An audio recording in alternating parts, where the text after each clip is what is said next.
ఓం శ్రీ గణేశాయ నమః. శ్రీమాత్రే నమః. శివాయ గురవే నమః. శ్రీకృష్ణ పరబ్రహ్మణే నమః. శ్రీరామాయ నమః. శ్రీ గురుభ్యో నమః.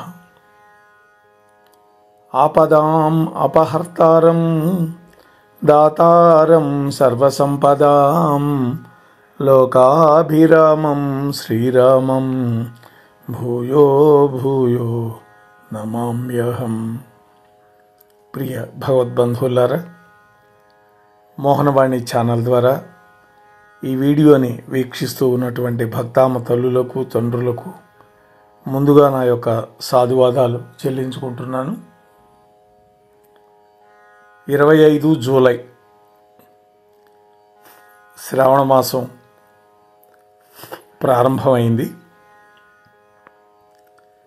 ఈ శ్రావణ మాసంలో ప్రతి గృహం కూడా ఒక దేవాలయాన్ని తలపిస్తుంది. నెల రోజుల పాటు, అంటే సుమారుగా ఆగస్టు 23వ తేదీ వరకు ఉదయం సాయంత్రం భగవంతుడి యొక్క నామస్మరణతోటి మారుమోగిపోతుంది. ఈ శ్రావణ మాసంలో చేపట్టే ఎలాంటి కార్యానికైనా ఎంతో పవిత్రత ఉంటుంది అని మన పెద్దలు చెబుతారు. అంత గొప్ప పవిత్రమైనటువంటి మాసం నిన్నటి రోజు ప్రారంభమైంది, అంటే 25వ తేదీ ప్రారంభమైంది. అంతేకాకుండా ఈ మాసంలో ఎన్నో మంచి రోజులు ఉన్నాయి, విశిష్టమైనటువంటి పండుగలు కూడా వస్తాయి.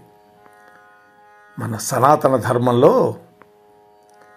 చాంద్రమానం ప్రకారం మనకున్నటువంటి 12 మాసాల్లో 5వది శ్రావణ మాసం, వర్షకాలంలో మొదటి మాసం, వర్ష ఋతువులో మొదటి మాసం. ఎంతో పవిత్రత కలిగినటువంటిది ఈ శ్రావణ మాసం. ఈ నెలలో పౌర్ణమి రోజు చంద్రుడు శ్రవణ నక్షత్రంలో సంచరిస్తాడు. అందుకని ఈ మాసానికి శ్రావణ మాసం అని పేరు వచ్చింది. ఎందుకంటే మన ఆంధ్రదేశం, కర్ణాటక ఈ 2 రాష్ట్రాల్లో ముఖ్యంగా చాంద్రమానాన్ని మనం అనుసరిస్తాం. అదే తమిళనాడు అయితే సౌరమానాన్ని వాళ్ళు అనుసరిస్తారు. అదే ఉత్తరాది వాళ్ళు అయితే బార్హస్యమానం అని రకరకాలు ఉన్నాయి. అయితే ఉత్తర హిందూస్థానం వాళ్ళకి మనకంటే 15 రోజులు ముందు ఉంటారు. ఈ శ్రావణ మాసం ఆల్రెడీ వాళ్ళకి ప్రారంభమై 15 రోజులు గడిచిపోయింది. ఎందుకంటే వాళ్ళు పౌర్ణమి నుంచి పౌర్ణానికి నెల లెక్కేస్తారు. మనం అమావాస్య దగ్గర నుంచి అమావాస్య పక్క రోజు నుంచి కొత్త నెల మనకు పుడుతుంది. సరే, ఇందాక మనం చెప్పుకున్నట్టుగా వర్ష ఋతువు ఈ శ్రావణ మాసంతోనే ప్రారంభం అవుతుంది. విస్తారంగా వర్షాలు కురుస్తాయి, నదులకి వరదలు కూడా వస్తాయి. ఇప్పటికే గోదావరి నదిలో నీళ్లు ఎన్నో వెళ్ళిపోతున్నాయి సముద్రానికి. అందుకనే పెద్దలు ఏమంటారంటే, ఈ వర్షాకాలపు 2 నెలలు నదీమతల్లులకి ఋతుకాలము అని చెప్పారు, అంటే బహిష్టుకాలం. అందుకని ఈ 2 మాసాలు నదీ స్నానం చెయ్యకూడదు. మరి నదీ స్నానం ఎప్పుడు చేయాలి? ఈ వర్ష ఋతువు పూర్తయిన తర్వాత మనకు వచ్చేటటువంటి శరదృతువులో, ముఖ్యంగా కార్తీక మాసంలో నదీ స్నానం శ్రేష్టం.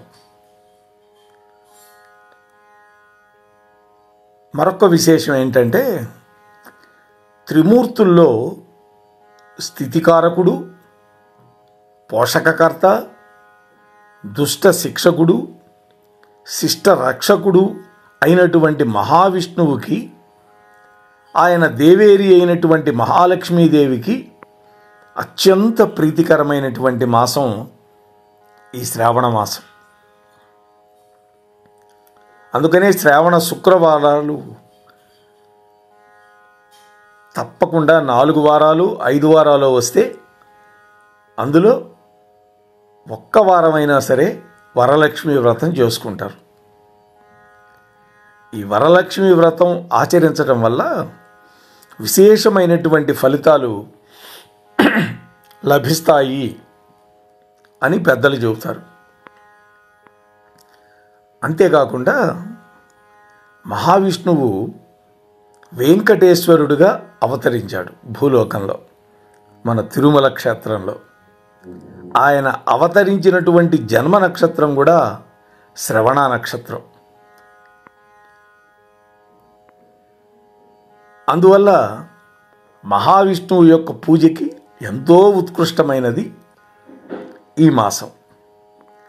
ఈ మాసంలో చేసే దైవ కార్యాలకి ఎంతో శక్తి ఉంటుందని మన పురాణాలు చెబుతూ ఉన్నాయి. అంతేకాదు శివారాధనకు కూడా ఎంతో విశిష్టమైనటువంటి మాసం ఈ శ్రావణ మాసం. ఈ శ్రావణ మాసం దక్షిణాయనంలో వచ్చేటటువంటి విశిష్టమైనటువంటి మాసాల్లో ఒకటి. ఈ మాసం శివ పూజకి చాలా విశిష్టమైందని చెప్పుకున్నాం కదా. ముఖ్యంగా భగవంతుడి యొక్క ఆరాధనలో శివకేశవ భేదం లేకుండా పూజించటానికి విశేషమైనది ఈ మాసం. కార్తీకం కూడా అంతే, శివకేశవులకి ఇద్దరికీ సంబంధించినటువంటి మాసంగా పెద్దలు చెబుతాం. అలాగే ఈ మాసంలో మరొక విశేషం ఏంటంటే మంగళగౌరీదేవికి కూడా ఇష్టమైనటువంటిది. మంగళవారాల్లో మంగళగౌరీదేవిని ఆరాధిస్తారు. ఈ శ్రావణ మాసంలో చేసే చిన్న దైవ కార్యమైన కొన్ని వేల రెట్లు శుభ ఫలితాలు ఇస్తుందని పురాణాలు చెప్తున్నాయి. ముఖ్యంగా సోమవారాలు అయితే, శ్రావణ సోమవారాలు పగలంతా ఉపవాసం ఉండి రాత్రి వేళలో శంకరుడికి రుద్రాభిషేకాలు బిల్వార్చనలు గనక చేస్తే సమస్త పాపాలు కూడా పటాపంచలైపోతాయి అని పురాణం చెబుతోంది. సోమవారాల్లో శివుడి యొక్క ప్రీతి కోసం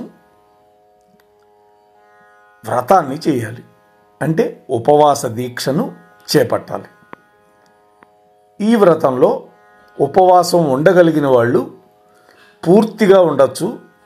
అలా సాధ్యం కాని పక్షంలో రాత్రి పూజ పూర్తి చేసినటువంటి తర్వాత ఆహారాన్ని స్వీకరించవచ్చు. ఎందుకంటే కలియుగంలో మానవులు రోగాల పుట్టలుగా ఉంటారు.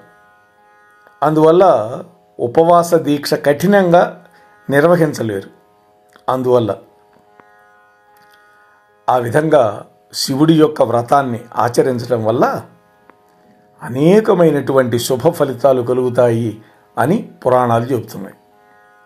వీటికి తోడు శ్రావణ మాసంలో శుక్లపక్షంలో ఉన్నటువంటి 15 రోజులు ఎంతో విశేషమైనటువంటి రోజులు. ఒక్కొక్క రోజు ఒక్కొక్క దేవుడికి పూజలు చేయాలని మన శాస్త్రాలు చెబుతున్నాయి. ఈ మాసంలో భక్తితో చేసేటటువంటి ప్రతి పూజకి తగినటువంటి ఫలితం ఉంటుంది అని మన పండితులు చెబుతూ ఉన్నారు. ముఖ్యంగా మంగళగౌరి వ్రతం శ్రావణ మాసంలో అన్ని మంగళవారాల్లో చేసే వ్రతమే మంగళగౌరి వ్రతం. దీన్ని శ్రావణ మంగళవార వ్రతం అని, మంగళగౌరీ నోము అని మన వాళ్ళు పిలుస్తారు. ఈ వ్రతాన్ని గురించి నారద మహర్షి సావిత్రీదేవికి చెప్పాడు. ఆమె దాన్ని ఆచరించి యముడిని కూడా తన వాక్పటిమతో ఓడించి భర్త యొక్క ప్రాణాలు పొందగలిగింది. అలాగే శ్రీకృష్ణ పరమాత్మ వనవాస కాలంలో ద్రౌపదీదేవికి ఈ వ్రతాన్ని గురించి చెప్పినట్లుగా మహాభారతం అరణ్యపర్వం చెబుతోంది. ఈ వ్రతాన్ని కొత్తగా పెళ్ళైనటువంటి వాళ్ళు పట్టుకోవాలి, 5 ఏళ్ల పాటు చేసుకోవాలి. వివాహమైనటువంటి తర్వాత వచ్చేటటువంటి మొట్టమొదట సంవత్సరంలో శ్రావణ మాసంలో ఈ వ్రతాన్ని చేయడం మొదలుపెట్టాలి. ఈ శ్రావణ మాసంలో అన్ని మంగళవారాల్లో ఈ వ్రతాన్ని క్రమం తప్పకుండా చేసుకోవాలి. ఇందాక చెప్పినట్టుగా 5 ఏళ్ల పాటు మంగళగౌరి వ్రతాన్ని ఆచరించి ఆ తర్వాత ఉద్యాపన చేసుకోవాలి. మా కోడల చేత కూడా మా ఇంట్లో చేయించాం. దీంతో ఆ స్త్రీ నిండు సుమంగళిగా ఉండడమే కాకుండా వాళ్ళ యొక్క కుటుంబంలో సుఖశాంతులు, అష్టైశ్వర్యాలు, భోగభాగ్యాలు తరగకుండా ఉంటాయి. ఇక వరలక్ష్మి వ్రతం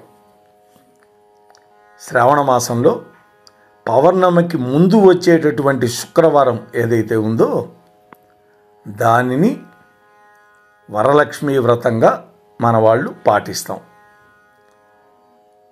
ఆ వరలక్ష్మి వ్రతమే కాకుండా మిగిలిన శుక్రవారాల్లో కూడా చేసుకోవచ్చు. ఎందుకని, ఒకవేళ అప్పుడు వీలు కాలేదు, బయట ఉండటమో అనారోగ్యమో ఏదో కారణం వల్ల ఈ శ్రావణ మాసంలోనే మరొక శుక్రవారం అయినా సరే ఈ వ్రతాన్ని ఆచరించవచ్చు. పూజా మండపంలో పూర్ణ కలశాన్ని ఏర్పాటు చేసుకొని దానిలోకి వరలక్ష్మీదేవిని ఆవాహన చేయాలి. అంటే ఆ కలశానికి వరలక్ష్మీదేవి యొక్క ముఖ ప్రతిమను అలంకరిస్తాం. ఆ తరువాత పూజ చేయాలి. ఆ తరువాత 9 ముడులతో ఉన్నటువంటి ఒక తోరాన్ని తయారు చేసుకొని పూజ పూర్తయినటువంటి అనంతరం ఈ శ్లోకాన్ని పఠిస్తూ ఆ తోరాన్ని కుడి చేతికి కట్టుకోవాలి. ఏమని? బధ్నామి దక్షిణే హస్తే నవసూత్రం శుభప్రదం పుత్రపౌత్రాభివృద్ధించ దేహి మే రమే అని పఠిస్తూ ఆ కంకణాన్ని కుడి చేతికి కట్టుకోవాలి. అంటే ఏమిటి? ఓ లక్ష్మీదేవి, 9 ముడులతోటి నవగ్రంథియుతమైనటువంటి, గ్రంథి అంటే ముడి, శుభప్రదమైనటువంటి ఈ త్వరాన్ని నా దక్షిణ హస్తానికి కట్టుకుంటున్నాను.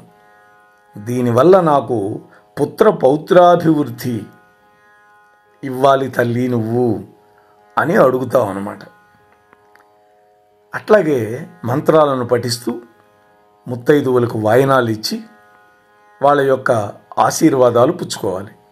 అంటే వాళ్ళ కాళ్ళకి పసుపు రాసి చక్కగా వాయనం ఇచ్చి వాళ్ళ పాదాలకు నమస్కరించి వాళ్ళ దగ్గర ఆశీస్సులు పొందాలి. ఈ వ్రతం స్వయంగా శంకరుడు పార్వతీదేవికి చెప్పాడు. సౌభాగ్యం, మాంగళ్య బలాన్ని ఇస్తుంది అని చెప్పాడు. ఈ శ్రావణ మాసంలో మరికొన్ని విశిష్టతలు ఏంటంటే, శుక్ల ద్వాదశి, దీనినే దామోదర ద్వాదశి అని కూడా పిలుస్తారు. ఈ మాసంలో 2 శుభదినాలు ఉన్నాయి. మొట్టమొదటిది శుక్లపక్ష ఏకాదశి. ఆ రోజు ఉపవాసం చేసి మహావిష్ణువుని పూజించినట్లయితే మోక్షం లభిస్తుంది. అలాగే శుక్లపక్ష పౌర్ణమి, దానినే శ్రావణ పౌర్ణమి, రాఖీ పౌర్ణమిగా జరుపుకునేటటువంటి రోజు. ఈరోజు సోదర సోదరి సంబంధానికి సూచకంగా రక్షాబంధనాన్ని జరుపుకుంటున్నాం యావత్ భారతదేశంలో. అంతేకాకుండా ఈ రోజున నూతన యజ్ఞోపవీత ధారణ కూడా చేయాలి. అంటే జీర్ణమైనటువంటి యజ్ఞోపవీతాన్ని విసర్జించి కొత్త యజ్ఞోపవీతాన్ని గాయత్రీ మంత్రాన్ని జపించి ఆ తరువాత మెడలో వేసుకోవాలి. అంతేకాదు, కొత్తగా వేదాభ్యాసాన్ని ప్రారంభం చేసేవాళ్ళు కూడా శ్రావణ పౌర్ణమి రోజు మొదలు పెడతారు. ఇక కృష్ణపక్షంలో వచ్చే పాడ్యమిని హయగ్రీవ జయంతి అని పిలుస్తాం. హయగ్రీవుడి యొక్క జననం జరిగింది. ఆయన చదువులకి అధిదైవత ఆ హయగ్రీవుడు. ఇకపోతే కృష్ణపక్ష విధియ నాడు గురు రాఘవేంద్ర స్వామి యొక్క ఆరాధన జరుగుతుంది. ఇటువంటి ముఖ్య రోజులన్నీ వచ్చేవి ఈ శ్రావణ మాసంలోనే. అలాగే కృష్ణాష్టమి పర్వదినం, బహుళపక్షంలో అష్టమి తిథి రోజు, శ్రీకృష్ణ పరమాత్మ యొక్క జన్మించినటువంటి తిథి. అలాగే అమావాస్యని పోలాల అమావాస్య అంటారు. అలాగే గోవులను పూజించటం కూడా ఈ నెలలో చేస్తారు, గోపాష్టమి అనేటువంటి పేరుతోటి. ఎన్నో విశిష్టతలను సొంతం చేసుకున్నటువంటి ఈ శ్రావణ మాసంలో చేయవలసినటువంటి విధులు, పూజలు, వ్రతాలు, నోములు, నియమాలు తూచా తప్పకుండా గనక ఆచరిస్తే అటువంటి స్త్రీలందరికీ కూడా సకల సౌభాగ్యాలు కలుగుతాయి. కాకపోతే కొసమెరుపు ఏంటంటే చిన్న జోకు, శ్రావణ మాసం రాగానే మగవాళ్ళ జేబులు గుల్లవుతాయి అని కొంతమంది అంటుంటారు జోక్గా. కానీ అది తప్పది. భార్యామణులు ఈ నోములు నోచటం వల్ల, వరలక్ష్మి వ్రతం కానీ మంగళగౌరీ వ్రతం కానీ చేయడం వల్ల ఆమె సౌభాగ్యం గట్టిగా ఉంటుంది, మాంగళ్యం గట్టిగా ఉంటుంది. ఒక స్త్రీ యొక్క మాంగళ్యం గట్టిగా ఉన్నది అంటే ఆ భర్త ఆయురారోగ్యాలతో ఉన్నాడు. కాబట్టి జేబుల గుల్ల కావటం ఏమిటండి అంటే, ఆడది ఎప్పుడు కూడా తన కోసం కాదు, తన భర్త కోసం చేస్తుంది నోములు, వ్రతాలు, తన బిడ్డల కోసం చేస్తుంది. ఈ విషయాన్ని మాత్రం మర్చిపోకూడదు. మనం తప్పకుండా ఇవన్నీ గుర్తుపెట్టుకొని మనం గనక సహకరిస్తే పురుషులు కూడా స్త్రీలకి వాళ్ళకి కావలసినటువంటి తాంబూలాలకి పండ్లు, ఈ కాలంలోనే బత్తాయి పళ్ళు వస్తాయి, కమలాలు కూడా మొదలవుతాయి సీజన్, రకరకాల పండ్లు తెచ్చిస్తే ముత్తైదువులకి చక్కగా తాంబూలాలు ఇచ్చుకుంటే ఎంత ఆనందంగా ఉంటుంది. మన ఇంట్లో ఒక పండగ వాతావరణం. ఖర్చు ఎప్పుడు కూడా ఆలోచించకూడదు. ఈ సంవత్సరం 8వ తేదీన ఆగస్టు వరలక్ష్మి వ్రతం వస్తుంది. రాఖీ పౌర్ణమి 9వ తేదీ వస్తుంది. ఆ రోజు శనివారం మధ్యాహ్నం 1:30 వరకు పౌర్ణమి తిథి ఉంది. కాబట్టి ఉదయం పూటనే రక్షాబంధనోత్సవాన్ని జరుపుకోవాలి. ఇక పోలాల అమావాస్య 22వ తేదీ శుక్రవారం ఉదయం 12 గంటలకి అమావాస్య ఘడియలు ప్రారంభమవుతాయి. మరుసటి రోజు ఉదయం 11:15 వరకు అమావాస్య తిథి ఉంది. అంటే 23వ తేదీ వరకు ఈ శ్రావణ మాసం ఉన్నది. కాబట్టి ఈ శ్రావణ మాసంలో అన్ని విధులు విధానం ప్రకారం గనక చేసుకోగలిగితే ఆడవాళ్ళందరికీ కూడా సౌభాగ్యం. అలాగే ఆ ఇంట్లో ఆనందం వెల్లివిరుస్తుంది అని మీతో వినమ్రపూర్వకంగా మనవి చేసుకుంటూ ఉన్నాను. రేపటి రోజు కార్తీక సోమవార వ్రతాలు ఎలా చేయాలి దాని గురించి కొంచెం విస్తారంగా మాట్లాడుకునే ప్రయత్నం చేద్దాం. అంతవరకు మీ వద్ద సెలవు పుచ్చుకునే మీ ధర్మవరపు వెంకటరమణ. స్వస్తి సర్వేషాం. మోహన్వాణి తెలుగు పోడ్కాస్ట్ వింటున్న శ్రోతలందరికీ హృదయపూర్వక ధన్యవాదాలు. వినండి, వినిపించండి, వింటూనే ఉండండి మోహన్వాణి తెలుగు పోడ్కాస్ట్. మీరు వింటున్నారు మోహన్వాణి. మా కార్యక్రమాలు మీకు నచ్చితే ఇప్పటివరకు మా ఛానల్కి సబ్స్క్రైబ్ చేసుకోకపోతే వెంటనే ఈ క్షణమే సబ్స్క్రైబ్ చేసుకుని ఆ పక్కనుండే బెల్ బటన్ని మ్రోగించి అందరికీ షేర్ చేసి మీ విలువైన కామెంట్ను కూడా చేసి మమ్మల్ని ప్రోత్సహిస్తారని కోరుతున్నాను.